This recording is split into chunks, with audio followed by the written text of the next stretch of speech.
एक गांव में राजा था जिसके पास एक घोड़ा था। राजा उस घोड़े से बेहद प्यार करता था, लेकिन उस घोड़े में एक कमी थी। उसे खाने के लिए बहुत ज़्यादा चाहिए होता था। राजा उससे काफ़ी दुखी हो चुका था, क्योंकि हर थोड़ी देर में वो घोड़ा भूखा हो जाता था। राजा ने मंत्री को बुलवाया और उससे कहा, यदि इस घोड़े को कंट्रोल नहीं किया गया तो ये हमारे राज्य का सारा खाना खा जाएगा और राज्य बर्बाद हो जाएगा, राज्य में अकाल पड़ जाएगा। राजा ने मंत्री से कहा, अब इस घोड़े की तुम ही कंट्रोल करनी ही होगा। यदि तुम ऐसा नहीं कर पाएगे तो तुम्हें मंत्री पद से हटा दिया जाएगा। मंत्री ने राजा की बात सुनी और उस घोड़े को कंट्रोल करना शुरू किया। मंत्री जब भी उससे कुछ खाने को देता, वो कुछ ही देर में फिर से भूखा हो जाता और खाना न देने पर ज़ोर ज़ोर से चिल्लाने लगता। यह सिलसिला एक सप्ताह तक चला, लेकिन मंत्री घोड़े को कंट्रोल नहीं कर पाया। मंत्री उदास होकर एक पेड़ के नीचे बैठ गया और दुखी होने लगा कि यह मुझे मंत्री पद से हटा दिया जाएगा। तभी उस रास्ते से गुजरते हुए एक साधु वहाँ पर आते हैं और मंत्री से कहते हैं, क्या हुआ, तुम काफ़ी परेशान हो। मंत्री पूरी बात बताते हैं। फिर साधु उसे कहते हैं, बस इतनी सी बात, मैं उस घोड़ों को आसानी से काबू में कर सकता हूँ, चलो मुझे लेकर चलो। साधु घोड़े के पास जाते हैं, जो एक हाथ में खाना और एक हाथ में डंडा लिए होते हैं। पहले वे घोड़े को 2 बार खाना देते और जब घोड़ा कुछ ही देर में फिर से तीसरी बार खाने के लिए आता है, तब उससे जोर से डंडे की मार लगाते हैं। घोड़े को दर्द होता है और वो भाग जाता है। कुछ घंटे बाद घोड़ा फिर से खाने आता है। साधु फिर से उसे 2 बार खाना देते हैं और तीसरी बार में फिर से जोरदार मार लगाते हैं। घोड़ा फिर से डर कर भाग जाता है। अब घोड़ा फिर से आता है और 2 बार खाने के बाद वो मार पड़ने से पहले ही वहाँ से चला जाता है, क्योंकि घोड़े को समझ में आ जाता है अब फिर से मुझे मार पड़ने वाली है। और ऐसा करते करते कुछ ही महीनों में साधु उस घोड़े को पूरी तरह सुधार देते हैं।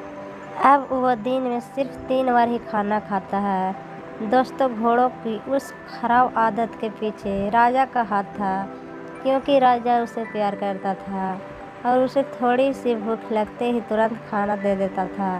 वैसे ही राजा की जगह आप हो और उस घोड़े की जगह आपका मन आपसे दिन भर कुछ न कुछ मांगता है कि गेम खेल लो, किसी से बात कर लो, फालतू वीडियो देख लो, बाहर घूम लो या नशा कर लो, और आप मन को वह चीज़ तुरंत दे देते हो।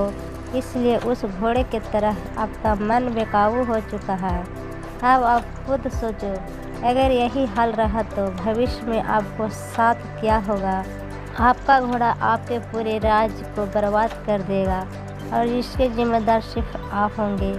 क्या आप जानते हो, 99% लोग जन्म लेते हैं और सारी उम्र रोते रोते गुजार देते हैं, और मुझे इनके दुखी रहने पर थोड़ी भी दया नहीं आती।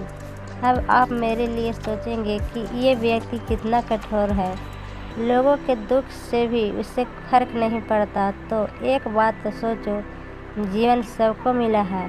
लोग अपने मन के मुताबिक आंखें बंद करके चलते हैं तो अंत में दुखी होते हैं कि मेरी किस्मत खराब है। इनकी किस्मत नहीं, इनकी आदत खराब है। इन्होंने हमेशा अपने मन की बात मानी है, कभी अपने घोड़े को ज़्यादा खाने से नहीं रोका, तो इसमें उनकी खुद की गलती है। आप यदि आपने हर समय मन को उसकी पसंद की चीज़ देने पर रोक नहीं लगाई, तो आप भी जीवन के अंत में उन 99% लोगों में शामिल हो जाओगे। जीवन में कुछ बड़ा करना है तो आपको 1% लोगों में शामिल होना होगा। इतिहास उठाकर देख लीजिए, दुनिया वही लोग बदलते हैं जो खुद पर कंट्रोल करते हैं। मन को काबू में करने के लिए अब आपको ये करना होगा कि आप घोड़े को खाना देना कम कीजिए। आपको छोटे छोटे नियम बनाने होंगे। है भी घोड़ा हर थोड़ी देर में खाना मांग रहा है, तो आपको उसे समझाना होगा कि ज़्यादा खाना तेरे लिए सही नहीं है। यदि अभी वो हर 1 घंटे में 10 बार खाना मांग रहा है तो उसे केवल 8 बार ही खाना दीजिए। उदाहरण, यदि आप दिन में 24 घंटे बर्बाद कर रहे हैं तो एक नियम बनाइए कि आज से हर हाल में 1 घंटा ईमानदारी के साथ पढ़ाई करूँगा।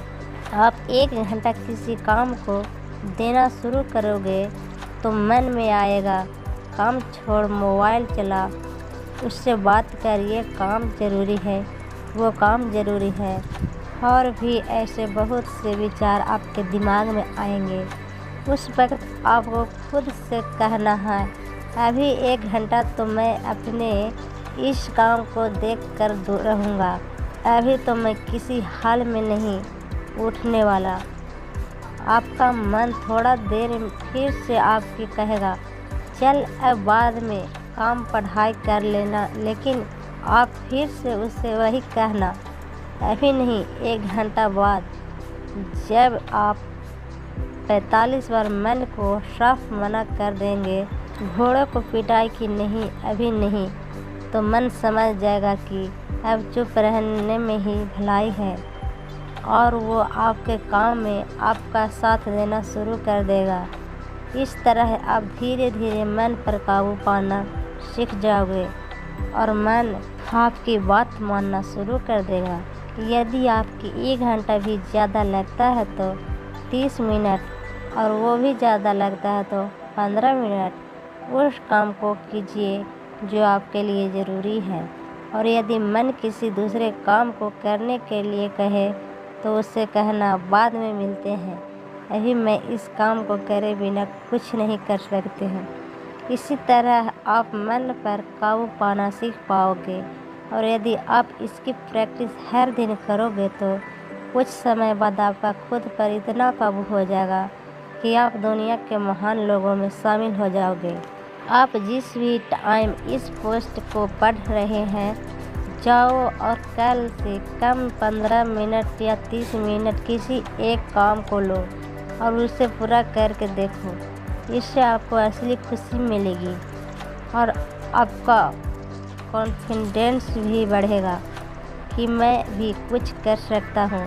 यदि आपने इस पोस्ट को एकदम ध्यान से पूरा पढ़ा है तो मैं दावा कर सकता हूँ आप थोड़ा सा ध्यान दोगे तो अपने मन को आसानी से काबू कर लोगे, क्योंकि ये पोस्ट इतनी बड़ी है कि इसे केवल वही लोग ही पढ़ेंगे जिसमें पेंशन और ध्यान की कमी नहीं है।